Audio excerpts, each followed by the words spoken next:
Have you ever been in a relationship where jealousy, insecurity, and the fear of loss took over, making you feel more like a possession than a person? Or maybe you've been the one to destroy your relationship with fear and control. It's nothing to be ashamed of. We all have the same fears. These experiences are more common than you realize. They've even been built into the way we talk and think about love. You hear stories that tell you love means winning someone, that passion means never letting go, that if you don't hold on tight enough or fight for someone, you might lose something precious forever. But the same cultural instinct that tells you to control your partner also tells you devastating stories about the consequences of obsessive and jealous love. History tells us that when a person is treated as a prize to be claimed, it can lead to terrifying consequences. In fact, one of the most famous love stories of all time, a story that changed the course of the ancient world, shows us exactly what happens when possession is mistaken for love. I'll share that story with you in a minute, but first, consider how equating love with control continues today. How many relationships are built on the fear of losing someone, rather than the joy of choosing them and being chosen? Imagine for a minute a love where security doesn't come from control, but from truth, courage, and presence. A love where you don't feel anxious about losing someone, because love is freely given and received in a connection that is naturally happy, peaceful, and even ecstatic. But before we dive into how to create that for yourself and break free from patterns of fear, control, and jealousy, let's tell one of history's most tragic love stories, the story of Paris, Helen, and the Trojan War, a story that still plays out in our relationships today.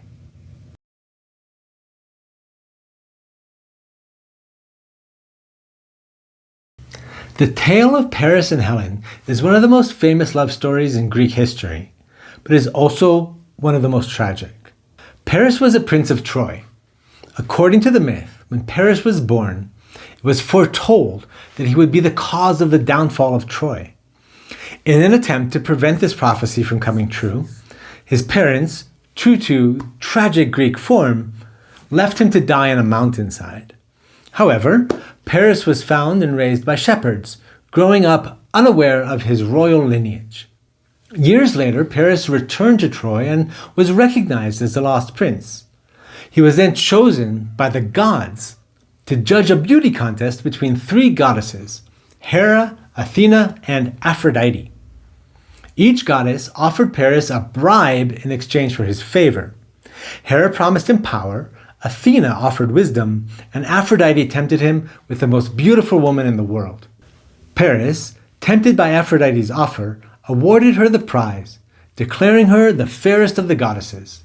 In return, Aphrodite promised him Helen of Sparta, the most beautiful mortal woman. There was only one catch. Helen was married to King Menelaus.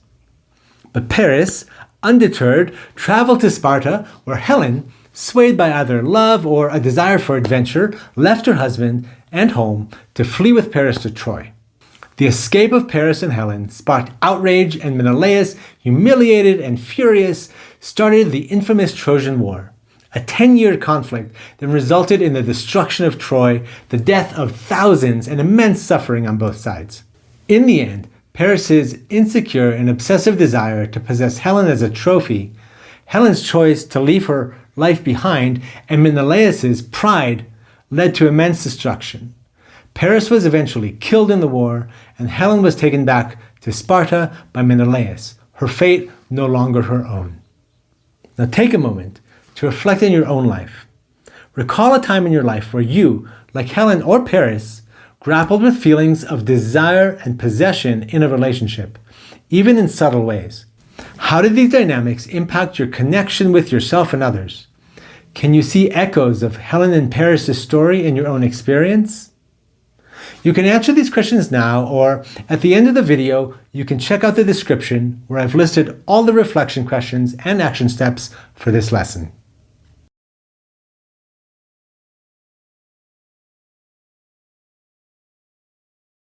Paris' choice of Helen as a reward over Hera's offer of power or Athena's offer of wisdom highlights his superficial character and lack of confidence.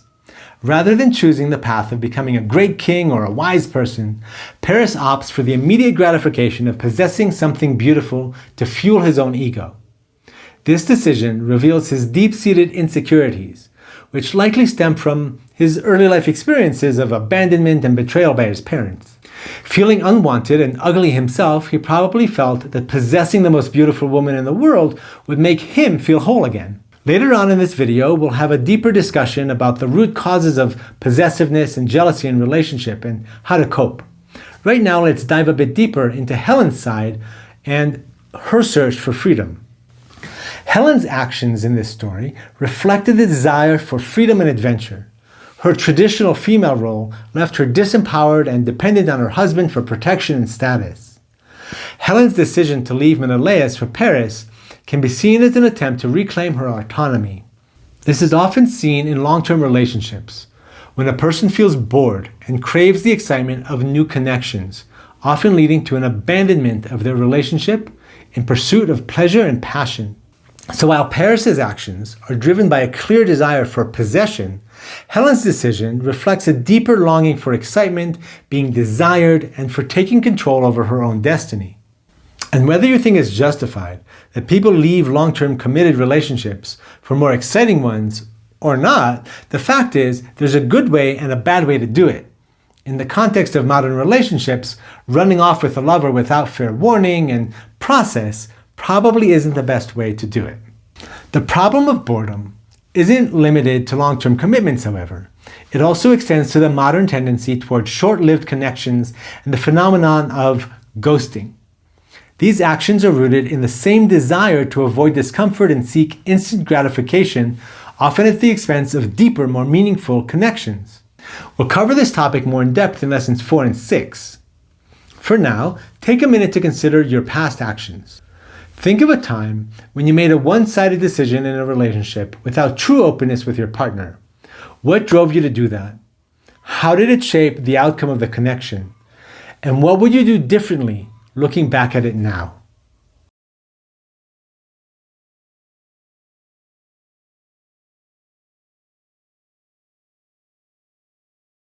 The behavior exhibited by Paris, Helen, and Menelaus have their roots in deeper psychological patterns. Paris's need to possess Helen can be traced back to a deep-seated insecurity, a belief that his worth is tied to what he can acquire or control. This insecurity likely stems from his childhood, where he was abandoned and left to die, only to be later recognized as a prince and given freedoms he could only imagine.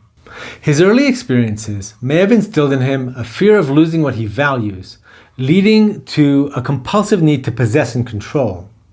In modern times, many children can grow up feeling abandoned because of a variety of things: overworked parents, uncaring and harsh punishment-based home and school environments, or single-family households where one of the parents, often the father, is absent. These experiences can lead to deep-seated insecurities that manifest in adulthood as a need to control or possess others, often as a way to compensate for feelings of unworthiness, for fear, or inadequacy. This can happen for both men and women, creating similar fears of loss and abandonment in relationships. Helen's actions reflect a different kind of insecurity.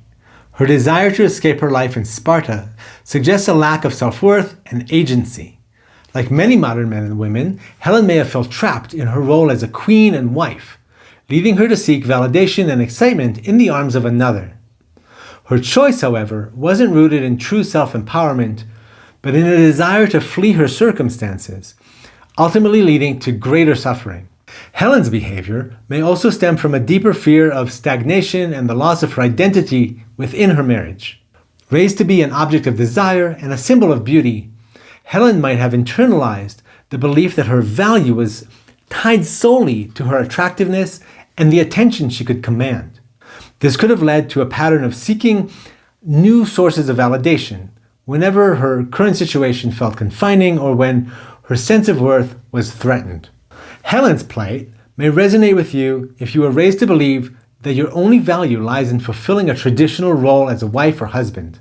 The societal conditioning you face can create immense pressure to conform to these roles, often leading to feelings of inadequacy, resentment, and a loss of identity. When your worth is tied exclusively to your role in a relationship, it can result in a desperate search for validation outside of it, as seen in Helen's choice to leave Menelaus for Paris. Menelaus, on the other hand, exemplifies the destructive power of jealousy and the need for validation through possession. His actions in pursuing Helen and waging war against Troy were driven by a combination of wounded pride, fear of losing status, and a desire to reclaim what he saw as rightfully his.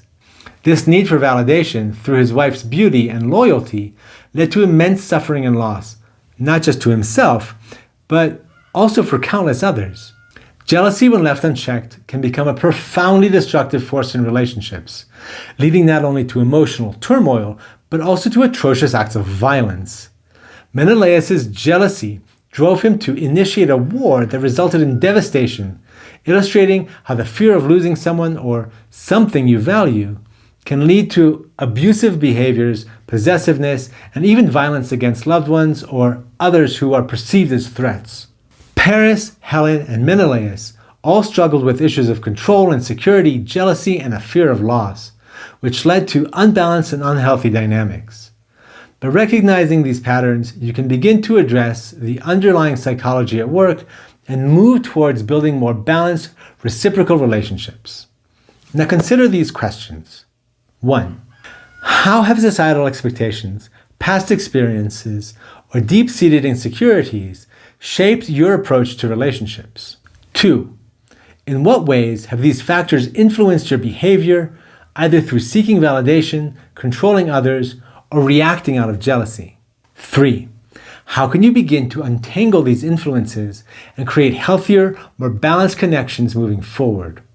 You can answer these questions now, or at the end of the video, you can check out the description where I've listed all the reflection questions and action steps for this lesson.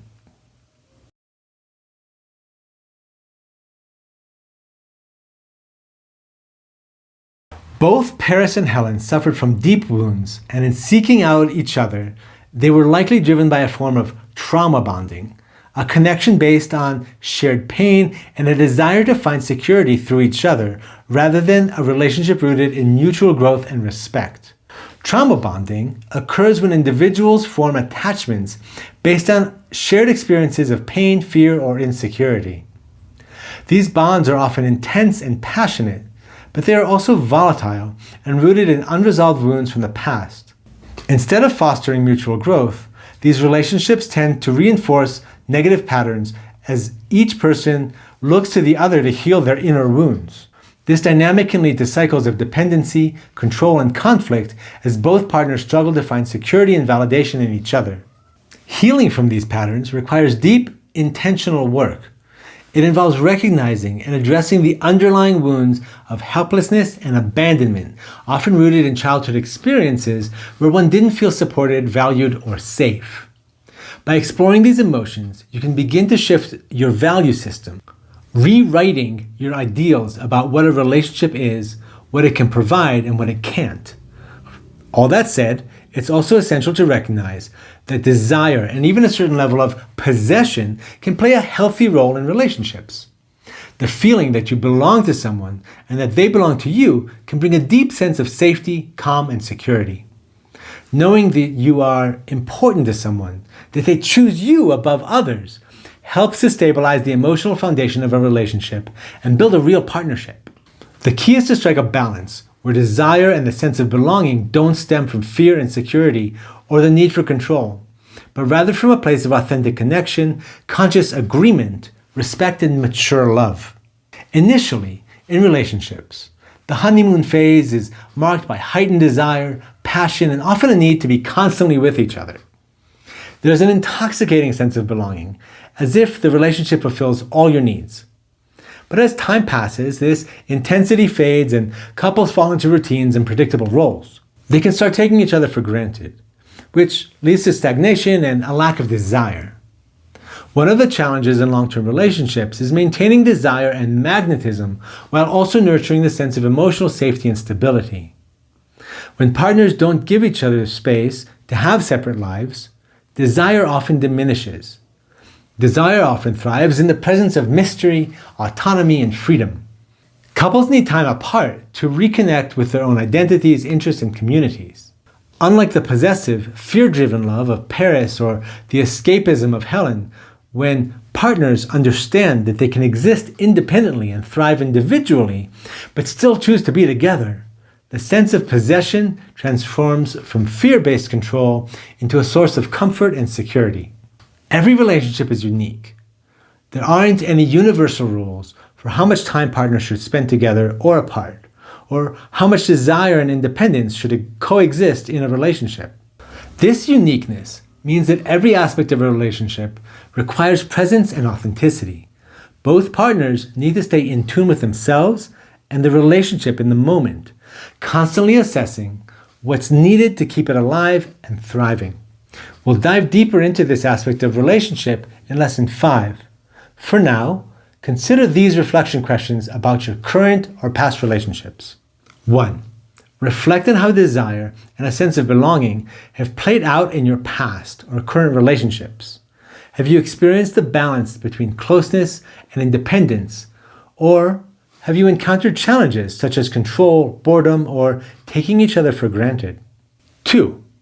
How can you foster a more authentic sense of belonging and desire in your relationships without falling into unhealthy dynamics? 3. How can you stay present in your unique relationship without comparing it to others to determine what is truly needed for it to thrive? 4. Reflect on a relationship where you felt an intense connection that was rooted in shared pain or trauma. How did this bond impact the dynamics of the relationship? At the end of the video, you can check out the description where I've listed all the reflection questions and action steps for this lesson.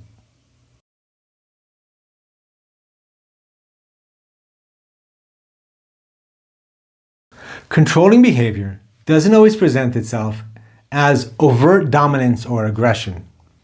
Often it manifests in smaller, seemingly inconsequential actions that gradually undermine the other person's autonomy and well-being. Here are some subtle ways in which controlling behavior can show up in romantic relationships.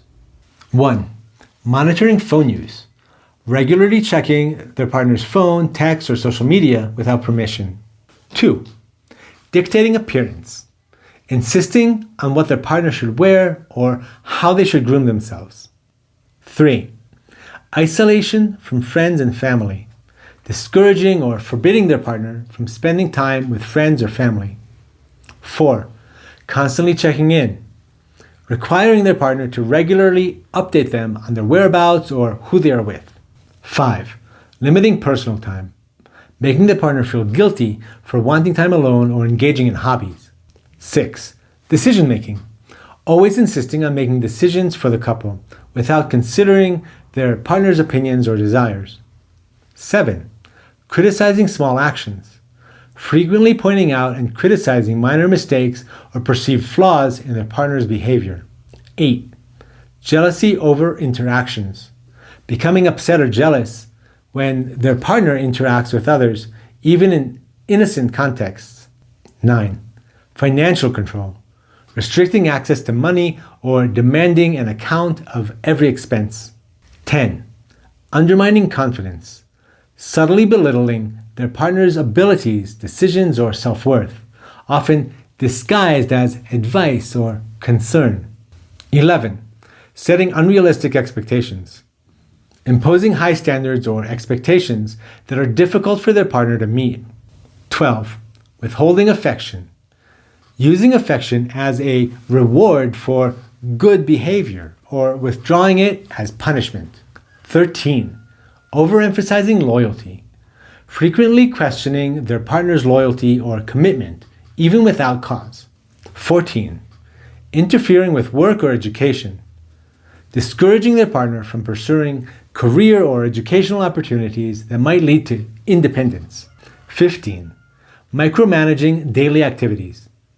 Giving detailed instructions or insisting on how their partner should perform everyday tasks. These behaviors, while sometimes subtle, can significantly impact the health of a relationship if not addressed.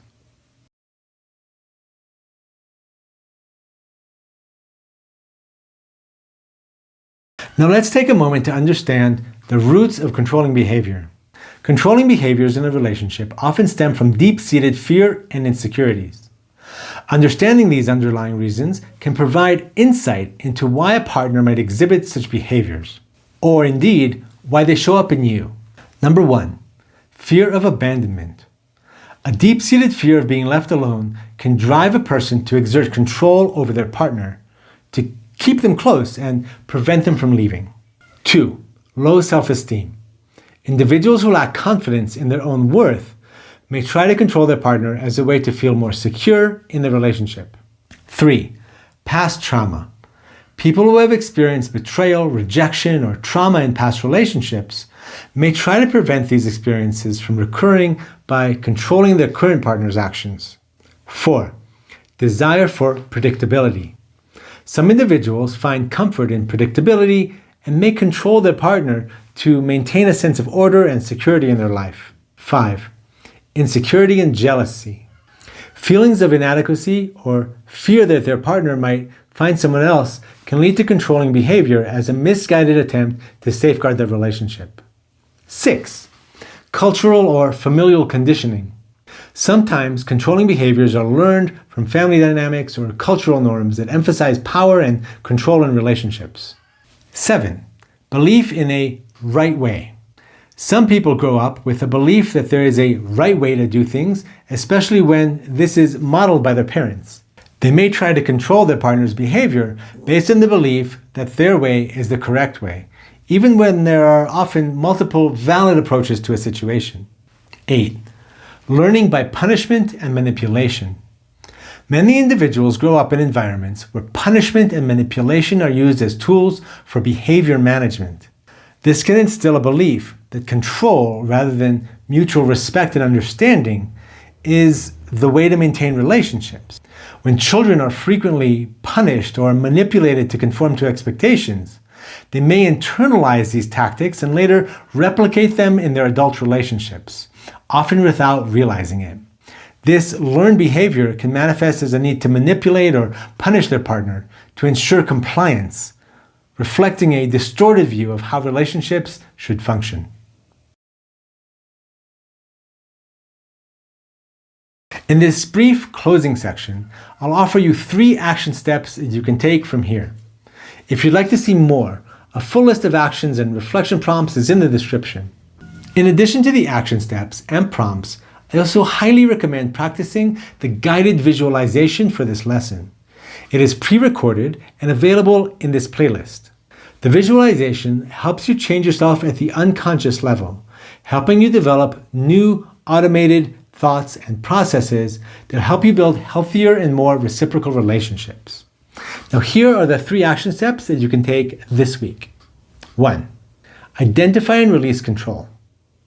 Identify one relationship where you have sought to control or possess the other person, either through overt action or passive manipulation, such as the withdrawal of love or other passive-aggressive behaviors.